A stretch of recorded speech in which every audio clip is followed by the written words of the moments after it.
Hi, my friend, it's Pat Sloan here. On our calendar today is Scrap-a-licious. So I got out some things just to talk about with scrap stuff.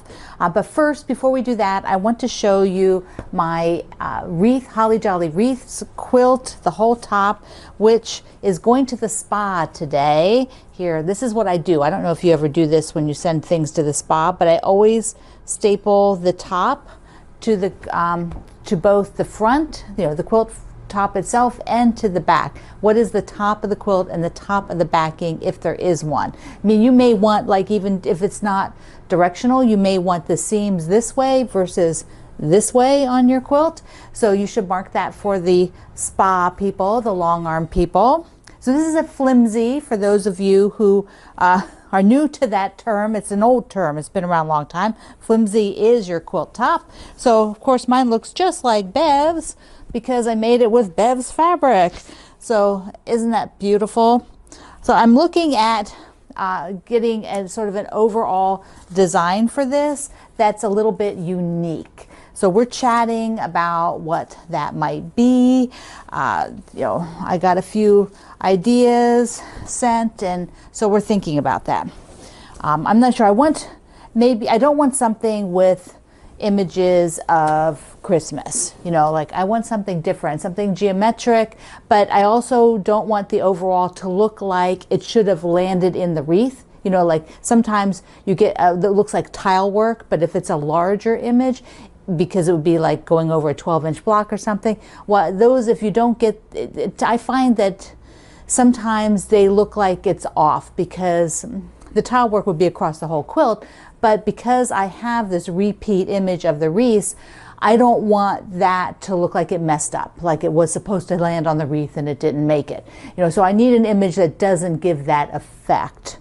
So that's one of the things I've learned over all the years of having so many quilts done with overall patterns, where I like to have things that are a little bit different and a little bit denser. I'm also taking the summer soiree today for to the spa. They're both going to the spa, and that one I have a fan pattern picked out, which is sort of like like this, and I think it's kind of neat, and it'll be fairly dense, which I really like more dense quilting on the quilts. That's just my preference. Okay, Scrap-a-licious. Oh, by the way, I didn't do much more on that, but I'm going to talk about those things in a second. But let's talk about Scrap-a-licious, because we were talking in the morning. I think it was Terry who said that she had just done this is a box from last year. This is the Jolly box from last year, which has scraps in it. But Terry was talking about sewing a bunch of half square triangles together from projects, and I said, oh, I have that going on too. So I have the first Scrap-a-licious today, showing you I have bags and bags, and I did some of them by color. Now I think most of these are from this year. I'm not sure, some of them may have been from last year, so I can't say they're all this year's bags, but that is what I'm doing with these, because I have this idea for a someday project to use things like this. Otherwise, I might just use them when I'm building my miscellaneous blocks, which I have this and these. Absolutely, one or two of these need to be made up in the next few months. So I get a bag of these out of here, and they are miscellaneous blocks done by sort of grouped by color. Like there's a red and white kind of grouping, there's a fall grouping, there's a blue and white grouping. So I need to put those together. The other thing I did was I told you I sorted by color what's in the top of this rolling tray. So this guy, they're all kind of sorted in there, and I haven't done a lot with that, so I went ahead and grabbed, because I got crazy and I made these little things, which are using up absolutely zero scrap. I mean, they won't even look like any scraps have been used. Here's the papers. But they're so cute. They're so cute. So they take time though. Time. All right. So what I did is I had this block. Let me just show you down here. Okay. So I have this block, which I don't even know why I have that block. But I also have a lot of these green fabrics, and these were all left from one of the book projects. And I've grabbed a couple of the whites, like this one has text print. This was a backing with text print. And so I am going to just build this out, and then whatever's left from here, I'll take another center square from the scraps and build that out. So I'll see how much all this green gets used up, because then it can go in here. And in there is, oh my goodness, this is the box that I have been adding to all year with all of the scrap blocks, all the crumb blocks. See, look at that. I love this one. This I would take and make a whole quilt. I might have to do that. I might have to pull that out. This could just keep going, like red, but it has to be red, primarily red and white. I could pop in a few more blues since I got the blue there, but that would be just make this into a lap quilt, just huge. Yes. Okay, I'm taking that one out. So, and all in here, like this goes. What did I say? At one point I had like 60 of these. Plus I have the other blocks that I didn't get back to with all the strings, because this is like, they're like two different processes. I decided to leave these strings. They will be next year's 2022, but this year I'm just going to keep going on those through the end of the year. I'll just keep going on the crumbs and see and try to get all those crumbs by the end of the year so that I have no crumbs in the tray. Then I have to do a little analysis of this whole craziness, because you know it's eye-opening. I will do analysis. I've been thinking about it a lot. I will do that towards, at the end of the year. Okay, the other thing I want to do is talk about plaids. I showed you the Kath Holson fabric, and we had plaids in it, and then we were showing plaid quilts, and there's a whole segment of people who just are afraid of plaids, and you're afraid of plaids for one reason only, because you would like your plaids to always be straight and to always match up and all those kind of things. Very detailed oriented people, and so you never use plaids. Such a shame. Some of you don't use stripes for the same reason. Some of you don't use ginghams for the same reason. I would love to challenge you sometime. We should do a challenge to use some plaids, because one of the things is if you use it and you have it just slightly off, like that I can see bugging you. But if you take your plaids and rotate them when you're working so that they are maybe on point, and that way they're not sort of angled right along the edge of your patchwork line, that can give you the ability that it's not going to look straight because it's on point and it's made to look like that. That's a little tip that you could try. You could try a little project and throw some plaid in there.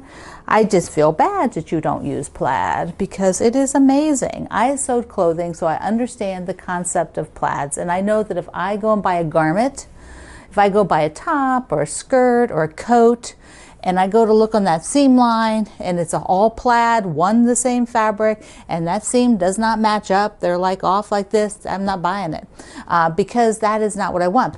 But in patchwork, your plaid is totally different. It's going in little squares, maybe a 4-inch square, and so it's a totally different concept. You can use it in applique. It's just totally fun. Okay, so that's my little speech on plaids. Try to get you to use plaids. All right, two other things here. One is, oh, I have that pinned up there. So I've got these going, and these are the postage stamp. So I've got the postage stamp. Since I decided that it needs to be 3x3. So the pattern, this is an add-on pattern. The block is free, but if you want the pattern with all the different sizes and yardages and all that, it's a little, it's an inexpensive way to get a nice pattern. But this is what I decided, that it needs 9, because 4 is just too small. So it needs 9 of these. So I had to get some more sets done, because I would like to just get that one done, because then afterwards I need to think on the setting fabric. Like the ones that the Fat Quarter Shop did were set on white. They're very crisp. They used like an Americana fabric and it looked really wonderful. I'm using something totally different. So I'm thinking my setting might be like, I might look for a pale yellow, maybe a pale pink. I don't know if I have that, but not the same pink, because I think it'd be like pink, you know, it would just be a little too much. So that is my thought going into there. Okay, the other thing is I want to, because, you know, I said, what was it, yesterday, whatever day it was, that we all love to do tons and tons of projects. I mean, I love to do tons of projects, but I always want to, I want to start something new that doesn't have a deadline, you know, basically.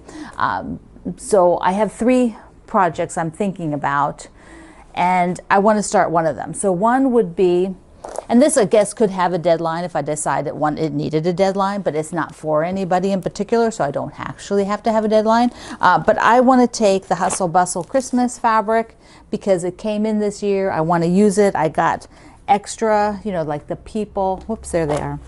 I got the people. I've got some other, you know, extra pieces.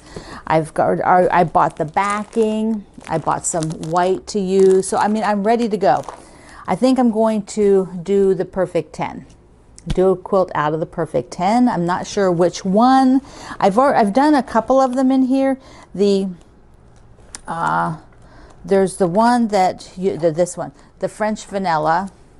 So the French Vanilla will use a lot of the fabric and show it off, which if those of you who were wondering what to do with the other fabrics from the Kath Holden line, the Woodsy that had all these big prints, this is perfect for that because you use the big prints. So I'm thinking it also goes fast. So this is a fast one.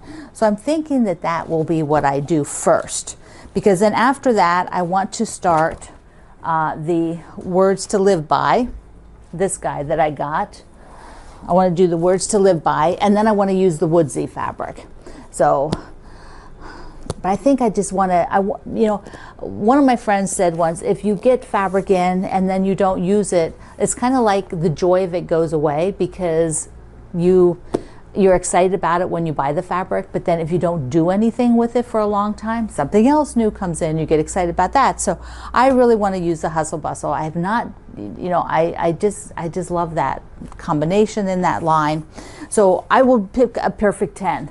It's just deciding which one. The French Vanilla would be fast, and so I'm thinking I might just do that one because I'd like to sort of knock it out, just to do instant gratification kind of project. And it won't use as much white as I got then, which is fine. I can always use that for down the road, so it won't go to waste. Okay, the other thing I have to just show you, 2 super cute needle minders. Look at the acorn. Look, an acorn, and then this was from all the trimmings, which I don't know that I ever showed you that one. So, but the acorn, so cute. Okay, scraps. I don't know. I could build this out. I would just need more red scraps. I have tons of white scraps. White scraps I keep, you know, light colored even with prints. But the red, I'd have to go into my strips, which is fine. Go into my squares, which is fine. I'm going to do it. I'm going to think about that. All right. I love you. See you online. Mwah.